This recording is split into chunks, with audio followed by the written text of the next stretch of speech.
ang 3v1 battle sa pamamagitan ng pagsamo ni Ryomen Sukuna ng kanyang panibagong Shikigami na si Chimera Beast Agito at ang secret plan naman ni Gojo Satoru para gamitin ang kanyang unlimited hollow technique. It is the updated weeb at sa video na ito ay tatalakayin natin ang in-depth explanation tungkol sa official translation scans ng Jujutsu Kaisen Chapter 233. In the very first page, we get to see na ito ang very continuation ng previous chapter wherein nag-uumapaw ang tumatagas na dugo mula sa katawan ni Gojo Satoru matapos nga siyang maslash ng bleed nitong si Mahoraga. Habang unti-unti nang nawawala ng hope ang mga allied sorcerers, hindi pa rin nawawala ng pag-asa si Yuji habang iniisip niya na kaya pa rin manalo ng kanyang Gojo Sensei dahil meron pa rin namang reverse curse technique si Gojo at kaya pa nitong mag-heal kahit sa ginawang slash ni Mahoraga. Pero ipinagtapat na sa kanila ni Shoko na hindi na daw gano'n ang case dahil unti-unti nang nagde-deplete ang output ni Gojo Satoru. Hindi katulad ng kanina, mas humihina na ang output ng paggamit niya ng kanyang curse technique Reversal Red at maging ang healing at regeneration process nitong si Gojo sa kanyang mga wounds ay napakabagal na rin. Unlike the previous chapters na napaka-chill lamang nitong si Shoko, in this panel we get to see na napakarami na nang naubos na yosin nitong si Shoko na maaaring dulot na din ang kanyang kaba.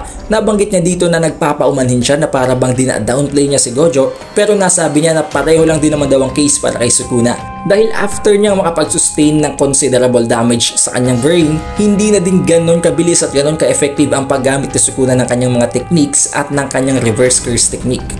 Now although it is Gojo Satoru we are talking about still dahil ang katapat niya ay ang King of Curses and the strongest in history, hindi nila mapigilang isipin na maaaring ito ang pagkakataon na matatalo si Gojo Satoru. Hindi lamang allied sorcerers at ang iba pang audience na nanonood ang nakakaisip nito kung hindi maging si Gojo Satoru himself. It is the very first time na i-doubt nila ang Honored One. However, biglang pumasok and nag-flash sa utak nitong si Gojo Satoru ang image ni Toji Fushiguro. Nawalan po nang iniisip nyo, it is the very same thing na maaaring mangyari ngayon. Isang awakening ang pwedeng makamit ngayon ni Gojo Satoru. Dahil alam naman natin sa previous chapter na dahil na nga na-push itong si Gojo Satoru in a certain extent na halos mamatay na nga siya and nagkaroon siya ng awakening.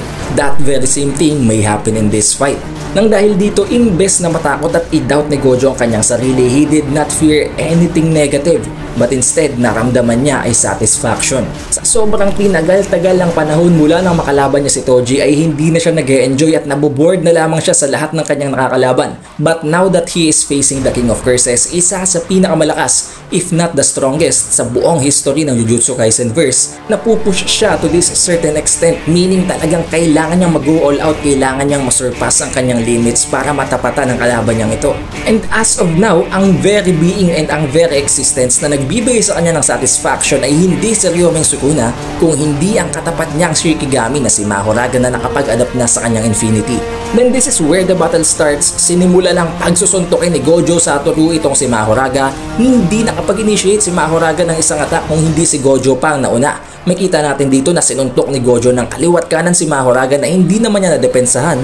At hindi lamang yun, itinulak niya pa si Mahoraga ng napakalakas to the point na natumba ito at napadual. Ito makikita natin sa chapter, it's as if halos masuka na si Mahoraga sa ginawang pambubugbog sa kanya ni Gojo Satoru and then hindi pa doon nagtapos ang atake ni Gojo. We all know naman na sa paggamit ni Gojo ng kanyang curse technique Reversal Red, ang binabanggit niya lamang ay ang pinakapangalan ng technique na curse technique Reversal Red sa pag-launch na nito. However, dahil nga sa nabanggit din ni Shoko kanina na unti-unti nang nagdi-deplete ang output ng kanyang curse technique, sinimula na ang gawin ni Gojo ang chant para i-regain ang kanyang nawawalang output. O hindi dito na-specify kung ang chant na ito ay para lamang specifically to regain his output overall or maaring ito lamang ay ang chant para sa kanyang curse technique reversal. Pero nabanggit dito ni Gojo Satoru ang mga salitang face, paramita, Pillars of Light, Curse Technique Reversal. Pero bago niya completely mailatag ang kanyang red, naramdaman niya ang presensya ni Sukuna, which only means nakabalik na si Sukuna sa consciousness matapos ang kanyang mahimbing na pagkakatulog sa previous chapter. And then we get to see in this panel na sa pamamagitan nga ng Ten Shadows technique ay sinamo naman ni Sukuna ang kanyang rabbit escape. Nang dahil dito, hindi na nakita ni Gojo Satoru kung nasaan ang specific na location nitong si Mahoraga. Habang sinasabi niya kay Sukuna na naging effective daw pala ang Black Flash na ginamit niya previously at tinatanong niya pa si Sukuna dito kung gaano pa katagal ine-expect ni Sukuna ang magpahinga. Dahil as you can see, as of the previous scenes, hindi na natin gaanong nasilayan si Sukuna dahil nga tulog pa ito at si Mahoraga lamang ang ginilalabanan nitong si Gojo. But still, although hindi niya makita at ma-pinpoint ang specific na location nitong si Mahoraga, ni-launch pa rin niya ang kanyang curse technique Reversal Red na naging dahilan kung ba't nawasak ang building na kanilang pinaglalabanan. And then, dito na nagsimulang magpakita ang tatlong karakter. Now, huwag kayong makonfuse, this is not a 3-way battle kung hindi a 2v1 battle wherein magkasama si Mahoraga at si Sukuna laban kay Gojo. Now, dito na naging malinaw ang lahat para kay Gojo nang dahil na nga sa nakapag-adapt na si Mahoraga sa kanyang Infinity, Mahoraga is now on the offense. And since ayaw naman ni Sukuna na mamatay and ma-annihilate si Mahoraga, he is on the protection duty. Habang nagkikreate siya ng mga openings at para maging vulnerable si Gojo sa mga susunod nitong mga atake. And then ginamit na dito ni Sukuna ang kanyang secret technique, Fire Extinguisher. Itinapon niya ang nadampot niyang Fire Extinguisher at pinasabog ito malapit kay Gojo Satoru to create a smoke screen. Utilizing the smoke screen, ginamit naman niya si Mahoraga para mag-launch ng isang surprise attack sa taas nitong si Gojo Satoru. At hindi pa doon na-satisfy itong si Sukuna, ginamit niya pa ang isang technique na kung papansinin natin sa kanyang hand seals at sa kanyang form, it's as if ito ay ang technique na ginagamit ng Kamuklan na ang Piercing Blood. Mind you, I will reveal it earlier in this video dahil na-explain na din naman natin ang tungkol sa bagay na yun sa ating spoiler chapter review. This is not a Piercing Blood but instead we must call it Piercing Water dahil ito ay ang water shoot style na nanggagaling sa Maximum Elephant ng Ten Shadows technique. And it's just ginamit ito ni Sukuna sa form at sa way ng paglo-launch ng Piercing Blood. Maaring sa paraang ito ay mas napapabilis niya at mas nai-intensify ang pressurized amount ng water na kanyang nilo-launch. Hence the reason kung bakit nga ganitong ginagawa niyang form. Then makikita nating na block naman ni Gojo Satoru ginawang surprise attack nitong si Mahoraga despite the smoke screen. However, kahit na nga nasalag niya ang atake ni Mahoraga, still nandito naman ang ginawang Piercing Water ni Sukuna, which landed a direct hit sa kanang braso nitong si Gojo Satoru, and as you can see, na-penetrate nito ang Infinity. The only and sole reason for that is that may contact sila ni Mahoraga, and as you know nga, nakapag-adapt na si Mahoraga sa Infinity ni Gojo. Therefore, as long as may contact si Mahoraga at si Gojo, mananalify temporarily ang kanyang Infinity. And with that opening, nagtangka pa sanang mag-launch ng isang follow-up attack si Mahoraga. However, it was deemed unsuccessful lang dahil lang nga sa naiwasan yun ni Gojo. And naisip dito ni Gojo na hindi talaga isang literal na magiging supporting character lamang itong si Sukuna sa laban na to, but instead, sa pamamagitan ng paggamit niya ng iba pang natitirang curse technique sa kanyang arsenal, ay siya naman ang mag-create ng isang opening attack na para bang ginagamit niya lamang si Mahoraga para i-nullify ang Infinity ni Gojo habang siya maglo-launch ng attack na maglaland dito. Dito na din na-realize ni Gojo Satoru na masyadong madaya talaga ang Ten Shadows technique dahil kahit hindi pa nasasamon itong si Sukuna ang iba pang mga Shikigami, pwede siya and freely niyang magagamit ang mga curse technique ng mga Shikigami na ito. Tulad na lamang na nakita natin kanina na ginamit niya ni Sukuna ang kanyang Piercing Water without even summoning Max Elephant. But behind all that, hindi naman magagamit ni Sukuna ang kanyang original na curse technique na ang Cleave at Dismantle dahil nabanggit dito na hindi naman pwedeng gamitin ang dalawang curse technique simultaneously unless kung i-apply niya ito sa kanyang domain expansion.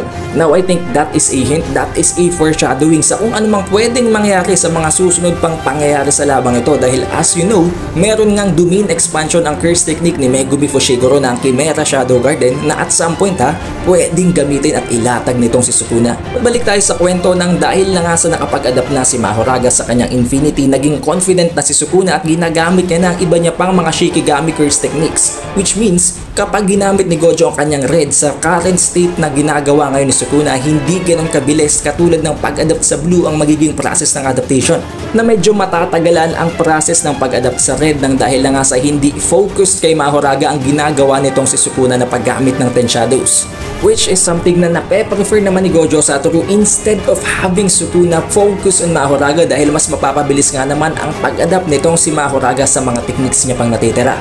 Pero habang unti-unti sanang nare-regain na nitong si Gojo Satoru ang kanyang confidence, biglang nakakita ng panibagong aura si Gojo dito kay Sukuna habang sinasabi ni Sukuna na don't misunderstand, it isn't a 2-on-1 battle habang binabanggit niya sa kanyang chant ang Nue at ang Totality at sinamon niya ang Chimera Beast Agito. But in this official translation scans, we can clearly see na hindi na niya ito tinawag na Chimera Beast Agito but instead Fusion Beast Agito, which confirms ito ay ang fusion ng mga previously used na mga Shikigamis sa loob ng Ten Shadows curse technique. And in this double spread page, we get to see a very beautiful family picture nitong si Daddy Mahoraga at nitong si Mami Agito kasama ang kanilang lost child na si Sukuna. Habang pinagpapatuloy nitong si Sukuna ang kanyang statement from before na hindi ito isang 2-on-1 battle but instead it's a 3-on-1. Isang bagay na ipinagmamalaki nitong si Sukuna kahit hindi naman talaga nakakatuwa at hindi nakaka-proud. Mas nakakahiya pa nga ito considering na siya ang King of Curses at ganitong pinagagagawa niya laban kay Gojo.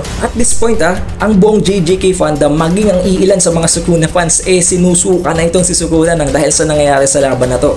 Ang natitirang mga Sukuna fans na lamang na nagde-defend dito kay Fraud Kuna ay nai-unleash na ang 120% ng kanilang potential sa pagko-cope up. Maging si Maki nga ay nabanggit na sa previous chapter and specifically sa chapter 0 ng Jujutsu Kaisen na ang may hinang curses ay nagtutulungan. Which at this point kayo na ang bahalang humusga. Now maraming nagsasabi na kasama naman daw sa curse technique nitong si Sukuna ang paggamit ng mga Shikigami. Hindi kasama sa curse technique ni Sukuna ang paggamit ng Shikigami. Hindi niya to curse technique at ito ay ang curse technique ni Megumi Fushiguro.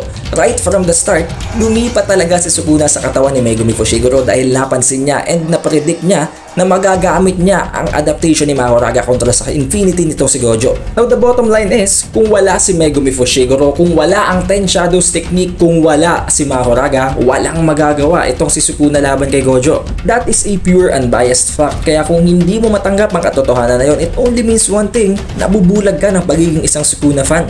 Patbalik tayo sa kwento. Kung papansinin natin ang pagkaka-design dito kay Agito, we can clearly see na ang upper part ng kanyang body ay nagmumula sa properties ng katawan ni Inoue. Sa lower part naman ng katawan nito ay makita natin ang build or ang parabang design para naman sa Divine Dog's totality. And there are plenty more designs na nanggaling sa iilan pang Shikigamis mula sa Ten Shadows. Kasama na dito ang buntot na nanggaling kay Orochi, ang mata nito na parang nanggaling sa Toad na nagmumula din sa Ten Shadows at iba pa. But anyways, the stated names were only Inoue at ang totality, so maybe doon lamang nag-base itong si Agito. Matapos naman ma-witness ni Gojo ang pagsamo ni Sukuna kay Mahito, therefore making it a 3v1 battle na nga. Bigla namang ininsulto nitong si Gojo si Sukuna habang sinasabing para daw siyang isang lost alien boy dahil kung papansinin natin napakalalaki ng kanyang mga kasama at napakaliit lang niya. Si Sukuna naman hindi nag-react pero sa loob-loob nito siguradong nasasaktan na to at nasasaktan na din ang kanyang dignidad dahil napakarami niya ng ginawa. Still hindi pa rin niya matalo si Gojo. But right away nag-proceed na agad ang 3v1 battle. Nag-launch na ng consecutive barrage of attacks si Agito, si Mahoraga at maging si Sukuna. Kung papansinin natin dito lahat ng atake na iwasan naman ni Gojo. Both attacks from Mahoraga and from Agito were ineffective at kung papansinin natin si Agito ay isang lightning elemental Shikigami na maaaring na-inherit niya mula kay Inoue. Kung papansinin din natin wala sa panel na to si Ryomen Sukuna dahil habang tumatakbo and nagba-back off itong si Gojo, bigla siyang nag-appear mula sa shadow ni Gojo habang nagtatangkang mag-launch ng isang piercing water. Still, rendered ineffective na evade din ni Gojo maging ang piercing water na yon habang naglo-launch ng isang counter-attack kay Sukuna na naiwasan din naman ni Sukuna.